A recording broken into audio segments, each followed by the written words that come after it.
எல்லாருக்கும் வணக்கம். நாம எல்லாருமே நம்ம வாழ்க்கையில ஒரு கட்டத்துல ஒரு கேள்வியை யோசிச்சிருப்போம்.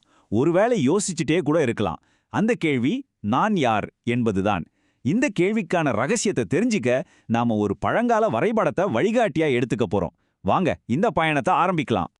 கொஞ்சம் யோசிச்சு பாருங்களேன். உண்மையிலே நீங்க யாரு? உங்க பேரா? நீங்க செய்யற வேலையா? இல்ல உங்க குடும்ப உறவுகளா? ஒருவேளை நாம நம்மள பத்தி சொல்லிக்கிற இந்த அடையாளங்கள் எல்லாமே ஒரு முகமூடி மட்டும்தான் இருக்குமோ? இந்த உரை அத பத்தி தான் பேசுது. நம்மளோட வழிகாட்டி ஆன்ம ஞான ரகசியம். இது ஏதோ ரொம்ப கஷ்டமான தத்துவ புத்தகம்னு நினைச்சுக்க வேண்டாம். சிம்பிளா சொல்லணும்னா இது நமக்குள்ளே இருக்கிற உண்மையான மன்னரை கண்டுபிடிக்கிறதுக்கான ஒரு பிராக்டிக்கல் மேப் மாதிரி. சரி வாங்க நம்ம பயணத்தை ஆரம்பிக்கலாம். முதல் ஸ்டெப் என்ன தெரியுமா? நாம யாருன்னு ரொம்ப உறுதியா நம்பிட்டு இருக்கோமோ அந்த அடையாளத்தையே ஒரு கேள்வி கேட்கறது தான். இங்க இருக்கிற பெரிய பிரச்சனையே என்னன்னா, நாம நம்மள தப்பா புரிஞ்சுக்கிறது தான். நம்ம உடம்பு, நம்ம மனசுல வர்ற எண்ணங்கள், நம்ம வேலை, இதெல்லாம் தான் நான்னு நாம நம்புறோம். இது எப்படி இருக்குன்னா, ஒரு நடிகர் தான் போட்ட வேஷம் தான் தன்னோட உண்மையான முகம்னு நம்புற மாதிரி தான் இருக்கு. சரி, இப்போ அந்த மேப்பை வச்சு நம்ம உண்மையான ஆன்மா எது, நம்ம தப்பா நினைச்சிட்டு இருக்கிற மாயை எதுன்னு பிரிச்சு பார்க்கலாம் வாங்க. இந்த முழு விஷயத்தோட மையமே ஆன்மாதாங்க. அதாவது உண்மையான நான்.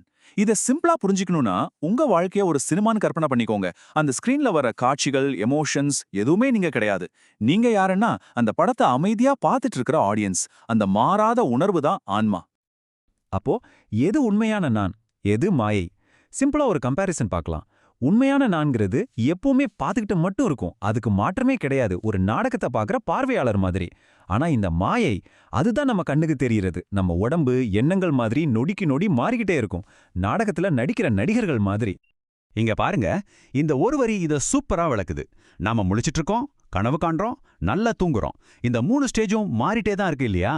ஆனா இந்த 3மே நடக்கிறது அறிஞ்சிக்கிற ஒண்ணு இருக்குல்ல, அந்த மாறாத ஒண்ணு தான் நீங்கன்னு இந்த உரை சொல்லுது. ஓகே, நம்மளோட டெஸ்டினேஷன் என்னன்னு தெரிஞ்சிடுச்சு. ஆனா அங்க போற வழியில சில தடைகள் இருக்கு. அந்த தடைகள் என்னன்னு தெரிஞ்சுக்கணும் இல்லையா? நம்ம உண்மையான சுரூபத்தை ஒரு பனி மூட்டை மாதிரி மறைக்கிறது எது தெரியுமா? முதல்ல நான் இந்த உடம்புதான்னு நம்ம ஆழமா நம்புறது. அப்புறம் நம்ம மனசுல வர்ற ஒவ்வொரு எண்ணத்தையும் உணர்ச்சியும் இதுதான் நான் பிடிச்சுக்கிறது. நம்மளோட 5 சென்சஸும் நம்மளை எப்பவுமே வெளியே இழுத்துக்கிட்டே இருக்கும். இது எல்லாத்துக்கும் மேல இந்த நாங்கிற அகங்காரம், அதுதான் எல்லாத்தையும் ஒன்னா பிடிச்சு வச்சிருக்கு. சரி, இந்த மாயையெல்லாம் தாண்டி எப்படி நம்ம உண்மையான நிலைக்கு திரும்புறது? அதுக்கு இந்த உரை ஒரு பிராக்டிக்கலான வழியை சொல்லுது. அதுக்கு பேரு தான் சுய விசாரணை.